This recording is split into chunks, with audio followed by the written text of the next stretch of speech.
My name is Cynthia Wayand and I own the company Bake at Home Cookies. Remember the smell of fresh baked cookies out of the oven? I want to bring that memory to my target market while saving them time.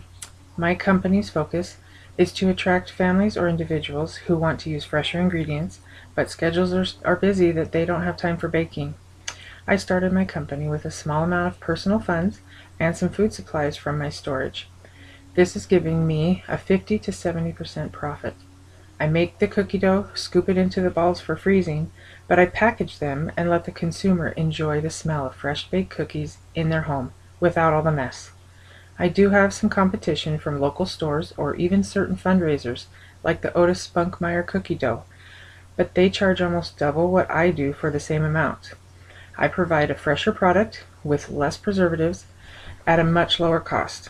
That's hard to beat. Local fresh products are what people want, even in a cookie, and Bake at Home Cookies can provide what the customer wants.